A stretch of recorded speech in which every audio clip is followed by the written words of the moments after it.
Hi hello ಎಲ್ಲರಿಗೂ ನಮಸ್ಕಾರ. ಇವತ್ತಿನ ವಿಡಿಯೋದಲ್ಲಿ ಏನು ತಿಳಿಸ್ಕೊಡ್ತಾ ಇದ್ದೀನಿ ಅಂದರೆ, ನಾಡ ಕಚೇರಿಯಲ್ಲಿ ನೀವು ಅಪ್ಲಿಕೇಶನ್ ಹಾಕ್ತಾ ಇರ್ತೀರಾ. ಆ ಅಪ್ಲಿಕೇಶನ್ ಹಾಕುವಂಥ ಟೈಮ್ದಲ್ಲಿ ನಿಮ್ಮ ಒಂದು ಡಾಕ್ಯುಮೆಂಟ್ ಆಗಿರ್ಬೋದು, ನಿಮ್ಮ ಒಂದು PDF ಆಗಿರ್ಬೋದು, ನಿಮ್ಮ ಒಂದು ಫೋಟೋಗಳಾಗಿರ್ಬೋದು, ನೀವು ಯಾವ ರೀತಿಯಲ್ಲಿ ನಾವು ಸ್ಕ್ಯಾನ್ ಮಾಡ್ಕೋಬೇಕು ಅಂತ ಇವತ್ತಿನ ವಿಡಿಯೋದಲ್ಲಿ ಸಂಪೂರ್ಣವಾಗಿ ಮಾಹಿತಿನ ತಿಳಿಸ್ಕೊಡ್ತಾ ಇದ್ದೀನಿ. ಯಾರೆಲ್ಲ ನಮ್ಮ ಚಾನಲ್ ಹೊಸದಾಗಿ ನೋಡ್ತಾರೆ ದಯವಿಟ್ಟು ಸಬ್ಸ್ಕ್ರೈಬ್ ಮಾಡಿ, ಅದೇ ರೀತಿಯಲ್ಲಿ ಪಕ್ಕದಲ್ಲಿರುವಂಥ ಬೆಲ್ ಬಟನ್ ತಪ್ಪದೇ ಕ್ಲಿಕ್ ಮಾಡಿ ಅಂತ ಇವತ್ತಿನ ವಿಡಿಯೋನ ಸ್ಟಾರ್ಟ್ ಮಾಡ್ತಾ ಇದ್ದೀನಿ. ನೋಡ್ಬೋದು ಸ್ನೇಹಿತರೆ, ನೀವು ಮೊದಲನೇದಾಗಿ ನಾಡ ಕಚೇರಿಯಲ್ಲಿ ಅಪ್ಲಿಕೇಶನ್ ಹಾಕುವಾಗ ನಿಮ್ಮ ಒಂದು ಫೋಟೋ ಇರ್ಬೋದು ಅಥವಾ ಯಾವುದೇ ಒಂದು PDF ಇರ್ಬೋದು, ಡಾಕ್ಯುಮೆಂಟಲ್ಲಿ ಇರ್ಬೋದು, PNG ಇರ್ಬೋದು, ಯಾವುದೇ ಒಂದನ್ನ ನಾವು ಯಾವ ರೀತಿಯಲ್ಲಿ ನಾವು KV ಲೆಕ್ಕದಲ್ಲಿ ಕನ್ವರ್ಟ್ ಮಾಡ್ಕೋಬೇಕು ಅಂತ ಇವತ್ತಿನ ವಿಡಿಯೋದಲ್ಲಿ ಸಂಪೂರ್ಣವಾಗಿ ಮಾಹಿತಿನ ತಿಳಿಸ್ಕೊಡ್ತೀನಿ.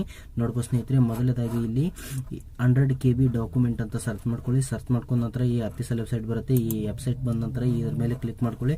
ಕ್ಲಿಕ್ ಮಾಡ್ಕೊಂಡ ನಂತರ ಇಲ್ಲಿ ನೋಡ್ಬೋದು PDF ಅಂತ ಇದೆ ನೋಡಿ, ಇದ್ರ ಮೇಲೆ ಕ್ಲಿಕ್ ಮಾಡಿ. ಕ್ಲಿಕ್ ಮಾಡಿದ ತಕ್ಷಣ ಇಲ್ಲಿ ನೋಡ್ಬೋದು ಸ್ನೇಹಿತರೆ, ನಿಮಗೆ ಯಾವುದರಲ್ಲಿ ಅಪ್ಲೋಡ್ ಮಾಡೋಕ್ಕೆ ಕೇಳಿರುತ್ತೆ ಅದರಲ್ಲಿ ಎಲ್ಲ ಇಲ್ಲಿ ಬಂದಿದೆ. JPG ಫಾರ್ಮೆಟ್ ಬಂದಿದೆ, ಮತ್ತೆ ಫೋಟೋ ಮತ್ತೆ PDF ಬಂದಿದೆ. ನೀವು ಯಾವುದರಲ್ಲಿ ಮಾಡ್ಕೋಬೇಕು ಅನ್ಕೊಂಡಿದ್ದೀರಾ ಅದನ್ನ ಸೆಲೆಕ್ಟ್ ಮಾಡ್ಕೊಳ್ಳಿ. ಇಲ್ಲಿ ನೋಡ್ಬೋದು ಸ್ನೇಹಿತರೆ, ನಾನು ನಾರ್ಮಲ್ ಆಗಿ ಇವಾಗ ಫೋಟೋನ ಚೂಸ್ ಮಾಡ್ತಾ ಇದ್ದೀನಿ. ಫೋಟೋನ ಆಯ್ಕೆ ಮಾಡ್ಕೊಂಡ ನಂತರ ಯಾವ ರೀತಿ ಬರುತ್ತೆ ಅಂತ ನೋಡಿ. ಇಲ್ಲಿ ಒಂದು ನಾರ್ಮಲ್ ಆಗಿ ಫೋಟೋ ತೆಗೆದಿಟ್ಕೊಂಡಿರ್ತಾರೆ ನೀವು. ಫೋಟೋನ ನಾನು ಇವಾಗ ಸ್ಕ್ಯಾನ್ ಮಾಡಬೇಕು. 50 KB ನಾಡ ಕಚೇರಿಯಲ್ಲಿ ನನಗೆ ಬೇಕಾಗಿದೆ. ಇವಾಗ ಈ ಫೋಟೋನ ಸೆಲೆಕ್ಟ್ ಮಾಡ್ತೀನಿ. ಸೆಲೆಕ್ಟ್ ಮಾಡ್ಕೊಂಡ ನಂತರ ಇಲ್ಲಿ ನೋಡ್ಬೋದು ಸ್ನೇಹಿತರೆ, ಇಲ್ಲಿ ನಾವು ಯಾವ ರೀತಿ ಮಾಡ್ಕೋಬೇಕು ಅಂತ ಕೇಳಿದ್ರೆ ಇಲ್ಲಿ ನೋಡ್ಬೋದು 50 KB ಒಳಗಡೆ ಇರುತ್ತೆ. ಇದನ್ನ ನಾವು ಯಾವ ರೀತಿ ಕಮ್ಮಿ ಮಾಡ್ಕೋಬಹುದು ಅಂತ ನೋಡಬಹುದು. ಸ್ನೇಹಿತರೆ, ನೀವು ಫೋಟೋನ ತೆಗೆದಿರ್ತಾರೆ, ಇದ್ರ ಮೇಲೆ ಕ್ಲಿಕ್ ಮಾಡಿ. ಇಲ್ಲಿ PDF ಅಂತ ಇದೆ ನೋಡಿ, PDF ಅಂತ ಕ್ಲಿಕ್ ಮಾಡಿದ ತಕ್ಷಣ ಇಲ್ಲಿ ಫೋಟೋ ಇಮೇಜ್ PDF ಅಂತ ಇದೆ ನೋಡಿ, ಇದ್ರ ಮೇಲೆ ಕ್ಲಿಕ್ ಮಾಡಿ. ಕ್ಲಿಕ್ ಮಾಡಿದ ತಕ್ಷಣ ಈ ರೀತಿ ಬರುತ್ತೆ. ಈ ರೀತಿ ಬಂದ ನಂತರ ಇದ್ರ ಮೇಲೆ ಕ್ಲಿಕ್ ಮಾಡಿ. ಕ್ಲಿಕ್ ಮಾಡಿದ ತಕ್ಷಣ ಇಲ್ಲಿ ನೋಡಬಹುದು ಒಂದು ಫೋಟೋನ ಸೆಲೆಕ್ಟ್ ಮಾಡ್ಕೋಬೇಕಾಗುತ್ತೆ. ಮೊದಲು PDF ಮಾಡುವ ವಿಧಾನ ಇದು. ಇದ್ರ ಮೇಲೆ ಕ್ಲಿಕ್ ಮಾಡಿ. ಕ್ಲಿಕ್ ಮಾಡಿದ ತಕ್ಷಣ ಇಲ್ಲಿ ನೋಡಬಹುದು PDF ಅಂತ ಇದೆ ನೋಡಿ, ಕಂಪ್ರೆಸ್ PDF. ಇದ್ರ ಮೇಲೆ ಕ್ಲಿಕ್ ಮಾಡಿ. ಕ್ಲಿಕ್ ಮಾಡಿದ ತಕ್ಷಣ ನಿಮಗೆ ಇಲ್ಲಿ ರೆಡಿ ಆಯಿತು.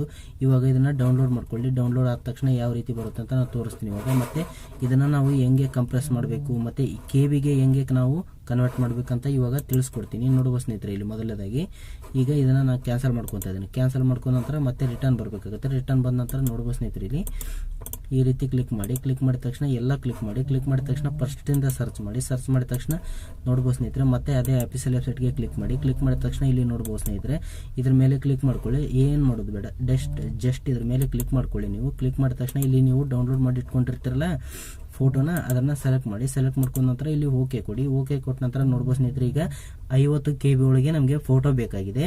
ನಾವು ಇಲ್ಲಿ ಎಷ್ಟು ಬಂದಿದೆ, ಎಷ್ಟು KB ಬಂದಿದೆ, 27 KB ಬಂದಿದೆ. ನಮಗೆ 27 KB ಈ ರೀತಿ ತೋರಿಸ್ತಾ ಇರುತ್ತೆ.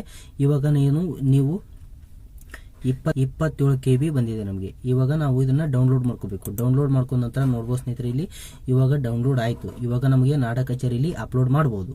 ಖಂಡಿತವಾಗಿ ಅಪ್ಲೋಡ್ ಆಗುತ್ತೆ. ನೋಡ್ಬೋದು ಸ್ನೇಹಿತರೆ, ಇದೇ ರೀತಿ ಈಜಿ ಅಂದ್ರೆ ಈಜಿ ಇದೆ. ಮತ್ತೆ PDF ನ ನಾವು ಯಾವ ರೀತಿ ಮಾಡಬೇಕು ಅಂತ ಕೇಳಿದ್ರೆ, PDF ಇದ್ದದನ್ನ ನಾವು ಇವಾಗ ಇಮೇಜ್ ಇರೋದನ್ನ ನಾವು ಈಗ PDF ಮಾಡ್ಕೊಂಡಿದ್ದೀವಿ. PDF ಮಾಡಿದ ನಂತರ KVಗೆ ಕನ್ವರ್ಟ್ ಮಾಡಿದ್ದೀವಿ.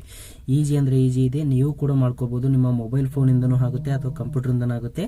ಈಜಿ ಅಂದ್ರೆ ಈಜಿ ಇದೆ. ನಾಡ ಕಚೇರಿಯಲ್ಲಿ ಅಪ್ಲಿಕೇಶನ್ ಹಾಕುವಾಗ ಡಾಕ್ಯುಮೆಂಟ್ ಆದರೂ ಇದೇ ರೀತಿಯಲ್ಲಿ ಸ್ಕ್ಯಾನ್ ಮಾಡಬಹುದು. ಮತ್ತೆ ನಿಮ್ಮ ಒಂದು ಫೋಟೋ ಕೂಡ ಹೆಂಗ್ ಬೇಕು, ನಿಮಗೆ ಯಾವ KBಯಲ್ಲಿ ಬೇಕು, ಯಾವ PNGಯಲ್ಲಿ ಬೇಕು, ಅದನ್ನ ನೀವು ಎಲ್ಲಿ ಬೇಕಾದರೂ ಅಪ್ಲೋಡ್ ಮಾಡಬಹುದು. ಇದೇ ರೀತಿ ತುಂಬಾ ಈಜಿ ಅಂದ್ರೆ ಈಜಿ ಇದೆ. ಯಾರೆಲ್ಲ ನಮ್ಮ ಚಾನಲ್ ಹೊಸದಾಗಿ ನೋಡ್ತಾರೆ ದಯವಿಟ್ಟು ಸಬ್ಸ್ಕ್ರೈಬ್ ಮಾಡಿ. ಅದೇ ರೀತಿಯಲ್ಲಿ ಪಕ್ಕದಲ್ಲಿ ಇರುವಂತಹ ಬೆಲ್ ಬಟನ್ ಅನ್ನು ಮರಿದೇ ಕ್ಲಿಕ್ ಮಾಡಿ.